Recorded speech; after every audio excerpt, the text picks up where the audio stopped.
बिस्मिल्लाहिर्रहमानिर्रहीम जी दोस्तों की हाल है। उम्मीद करता सब खैरियत में होंगे। तो अज जनाब असी आए हाँ अपनी तहसील गोजरे का बड़ा मशहूर एक पिंड आ 178 घाबे घोगा पिंड। आ घोगे वाली नहर बड़ी मशहूर है जी मूंगी बंगले वालू नहर जाती है अगे जाके मूंगी बंगले वाली बनती है। ये नहर अपनी पिछों यही नहर आके जी जड़ा वाले के करीब बड़ी होंगी है नाली इस पिंड के लंघती हैगी है।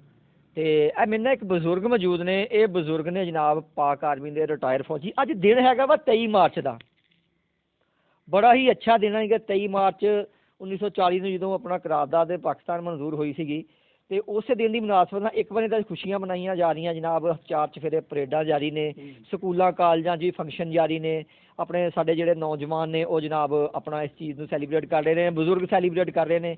तो इस दिन दे विच ही खुशी का जोड़ा दिन सीगा एक शुकराने का दिन सी कि असी अल्लाह अज़्ज़ा वजल दी ज़ात दा शुक्र अदा करते कि उन्हें सानू सोच दी कि साहब कैद मोहम्मद अली जिन्ना कैद आज़म मोहम्मद अली जिन्ना ने उस दिन इकट्ठा किया मुसलमानों ते अपना एक पाकिस्तान की बुनियाद रखी। तो यह मेरे ना बुजुर्ग ने अपना ये पाक आर्मी के रिटायर ने और इन्हों की उम्र भी जी है माशाअल्लाह कह लो कोई 90 साल के करीब ने और ये शुरू तो ही इसे पिंड के रिहायशी ने यानी कि इंडिया चो हिजरत करके नहीं आए इसे के रिहायशी ने पाक फौज की इंजीनियर कोर तो रिटायर ने। अज इन्होंने उधरों जानी एक बने खुशियां मनाई जा रही परेडा जारी सी तो दूजे बने कोई इस पिंड का एक गुंडागर्द अनासर उन्होंने आके जनाब ए घर सी बुजुर्गों का जोड़ा उन्होंने जनाब वाली बिल्कुल ना वो कह लो कि इसराइल ने जिदा तबाही तबाही होंगी है अल दिखाने एक फलस्तीन का अज के मनाजर दिखाने मेरा कैमरामैन जरा घुमाउणगे दिखाउणगे जरा ए वसीम साहब जरा दिखाना जरा घुमा के ए चैक करो जनाब ए जेडे ने ए बिल्कुल सानू सूरत हाल जी है ना ये टीवी चैनलों पर नजर आती है गजा की या कितने सानू नजर आती है कश्मीर की कि जनाब धमाके करी जाते हैं अन्नेवाह ते घरां नूं ढाई जाते हैं। यह सूरत हाल जी अज ये बाबे दे इसकी घर घर की बाबा भी वो जे कि जिन्हें अपनी जिंदगी जी साडी हिफाजत में गुजारी आ पाक फौज के गुजारी आ पाक फौज के रिटायर ने। बाकी इन्होंने को पुछते हैं कि की मामला ने सारे उन्होंने को जानते। अस्सलाम वालेकुम जी। वालेकुम जी। बाबा जी की नाम अपना? मोहम्मद रफीक जी। मोहम्मद रफीक नाम और सारे वालदा जी? बशीर अहमद। अपना थोड़ी उम्र कितनी है जी? मेरी 88 साल उम्र। 88 साल उम्र है। इसे पिंड दे रहायशी हो? यहाँ इसी गांव का रहने वाला। अच्छा ए बाबा जी तुसी पाक फौज दे माशाल्लाह रिटायर हो जी ते केड़ी इंजीनियर कोर दे? Engineer core.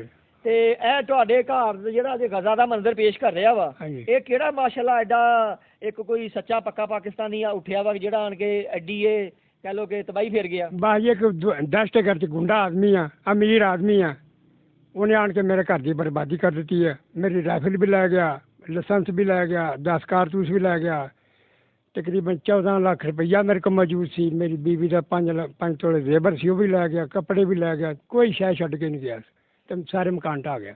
अच्छा बाबा जी ये ढा के क्यों गया? ये कहता जी मैं मुल ले लिया। मुल उन्हें किहदे कोल ले लिया? एक साढ़े वाले साहब के चाचे का पुत साडा चाचा ही लगता सी वो किसी जमाने च अपनी जमीन बेच के सिंध चल गया तो हाथा साढ़े को पहले सानू 500 रुपये दे गया। असा 500 जाके लिखाया साढ़े वाले साहब ने नहीं ये नहीं झूठ नहीं मारना चाहिए। साडा केस चलता रहा बाबे ना 8 साल में केस भुगतया 2 मेरे हक च होया। इन्हें जाके बार बार ये बदमाश ने बाबा फौत हो गया इन्हें बार बार जाके बाबे के मुंडे को 4 पैसे दे के अपने इंतकाल करा लिया। इंतकाल भी टुट गया डिग्री मेरे हक च हो गई है फिर भी केस साडा चलता। अच्छा तो बाबा जी ये गोजरे अदालत कि केस चलता पाया कि जज को? आसमान जज को केस चलता पाया जो अपने सीनियर सिविल जज ने गोजरा? हाँ जी सिविल जज। तो उतो थोड़े हक च डिग्री होया है? डिग्री मेरे हक च होया। ते हुण ये किथे शहादतां च? शहादतां ने रखियां वो तारीख पे कितनी तारीख पता नहीं शायद 14 कितनी तारीख हुआ 14 तारीख। 14 तारीख है? हाँ जी। ते फिर तुसी किथे सी जदों ते तुहाडी गैर मौजूदगी च काम होया? मैं जी जनाब अली मेरी एक ही बेटी है वो 15 में शादीशुदा है। मेरी वाइफ फौत हो गई है। मैं रोज़े रखने के लिए अपनी बेटी के पास गया हुआ था। अब सुबह 9 बजे टेलीफोन किया कि आपके घर को कोई बदमाश आदमी घर आ रहे हैं। मैं साइकिल पर आया देखा तो उन उतनी देर में पुलिस भी आ गई और वो भाग गए आदमी। अच्छा तो पुलिस ने गिरफ्तार नहीं किया उन्होंने? गिरफ्तार ने कोई नहीं किया उनको। की किया पुलिस ने? उनके 4 बजे चौकी आ जाओ। चौकी आ जाओ तो तुसी उन्होंने कहा नहीं कि भी चार बंदे जो बदमाश खलोते उन्होंने गिरफ्तार करो? वो कहते ये बदमाश नहीं बदमाश होर कोई हो चल वो भी सामने बैठा सी अफसर जरा बदमाशी कर रहा वही सामने बैठा सी गिरफ्तार पुलिस ने कोई नहीं किया। पुलिस ने किया नहीं गिरफ्तार? चुप करके चली गई।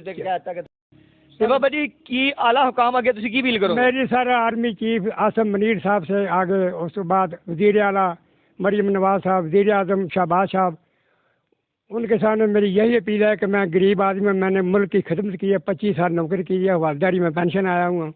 DPO साहब से मेरी यही इल्तिजा है कि साहब मुझे इंसाफ दिया जाए। मैंने क्या गुनाह किया है कि मैं घर में मौजूद नहीं हूँ, जब केस चल रहा है तो कोई तरीक़ाकार होता है। आए हैं बदमाश, उन्होंने आकर मेरे मकान करा दिए, अब मैं कहाँ जाऊँ, मेरे सर से छत भी उड़ गई।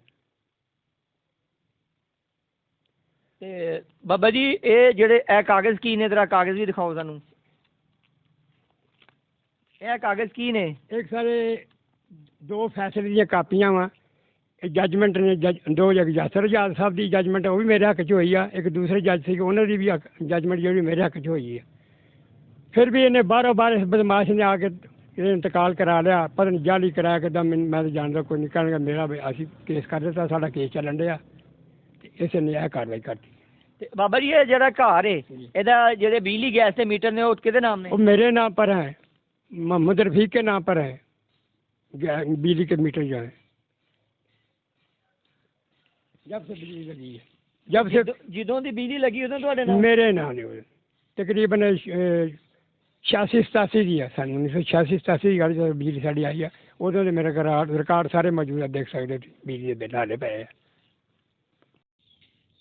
ਇਹ ਦੇਖ ਸਕਦੇ ਜਨਾਬ, ਇਹ ਜੇ ਬਿਜਲੀ ਦਾ ਮੀਟਰ, ਇਹ ਸਾਫ਼ ਉਹਦੇ ਤੇ ਲਿਖਿਆ ਨਜ਼ਰ ਆ ਰਿਹਾ ਜੇ, ਇਹ ਦੇਖੋ ਸਾਫ਼ ਨਜ਼ਰ ਆ ਰਿਹਾ, ਮੁਹੰਮਦ ਰਫੀਕ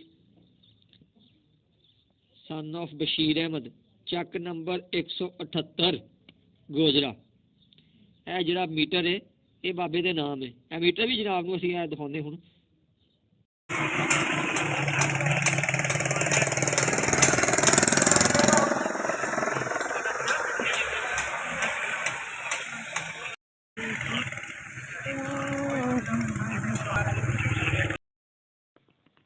ਹਾਂਜੀ ਜੀ, ਤੁਸੀਂ ਇਹ ਬਜ਼ੁਰਗਾਂ ਦੀ ਗੁਫ਼ਤਗੂ ਸੁਣੀ ਹੈਗੀ ਹੈ। ਇਹ ਫੈਸਲਾ ਵਾਕਈ ਮੈਂ ਦੱਸ ਕਿ ਅਟੈਸਟਡ ਕਾਪੀ ਹੈ ਕਿ ਫੋਟੋ ਕਾਪੀ ਨਹੀਂ ਹੈ, ਕਿ ਜਿਹੜੇ ਫੈਸਲੇ ਬਾਬਤ ਇੱਦਾਂ ਦੇ ਬਜ਼ੁਰਗਾਂ ਦੇ ਹੀ ਹੱਕ ਵਿੱਚ ਨੇ।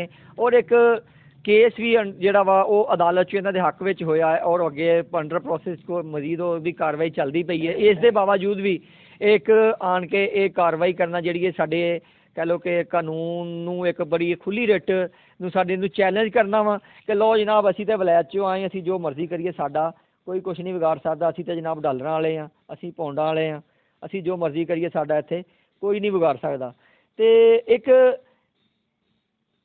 ਛੋਟੀ ਜਿਹੀ ਇੱਕ ਗੱਲ ਹੈਗੀ ਹੈ, ਇੱਕ ਕਾਨੂੰਨੀ ਨੁਕਤਾ ਨਜ਼ਰ ਦੀ, ਕਿ ਜਿਹੜਾ ਬੰਦਾ ਜਿਸ ਘਰ ਦੇ ਵਿੱਚ ਰਹਿੰਦਾ ਹੁੰਦਾ, ਅੰਡਰਸਟੂਡ ਗੱਲ ਹੈ ਕਿ ਬਿਜਲੀ ਦਾ ਮੀਟਰ ਉਹਦੇ ਨਾ ਹੁੰਦਾ, ਜਿੱਦਾਂ ਬਜ਼ੁਰਗਾਂ ਨੇ ਦੱਸਿਆ ਜੇ ਕਿ ਸਾਨੂੰ ਉੱਦਾਂ ਦੇ ਬਿੱਲ ਵਗੈਰਾ ਵੀ ਦਿਖਾਏ ਨੇ ਕਿ ਮੀਟਰ ਜਿਹੜਾ ਹੈ ਮੀਟਰ ਵੀ ਇਹਨਾਂ ਦੇ ਨਾਂ ਨੇ। ਔਰ ਇੱਥੇ ਦੇ ਅਹਿਲੇ ਜਿਹੜੇ ਦਿਹਾਤ ਨੇ ਉਹਨਾਂ ਨੂੰ ਕੋਈ ਅਸੀਂ ਮਿਲੇ ਆ, ਉਹਨਾਂ ਨੇ ਇਹ ਕਿਹਾ ਕਿ ਜਨਾਬ ਇਹ ਬਜ਼ੁਰਗ ਜਿਹੜੇ ਇਹ ਕਿਆਵੇਂ ਪਾਕਿਸਤਾਨ ਤੋਂ ਪਹਿਲੋਂ ਦੇ ਇੱਥੇ ਦੇ ਨੇ, ਇੰਡੀਆ 'ਚੋਂ ਨਹੀਂ ਆਏ, ਇਹ ਇੱਥੇ ਦੇ ਨੇ, ਇੱਥੇ ਬੈਠੇ। ਜੋ ਇਸ ਪਿੰਡ ਵਿੱਚ ਬਿਜਲੀ ਆਈ ਆ ਉਦੋਂ ਦੀ ਹੀ ਬਿਜਲੀ ਇਹਨਾਂ ਦੇ ਘਰ ਲੱਗੀ ਹੋਈ ਹੈ।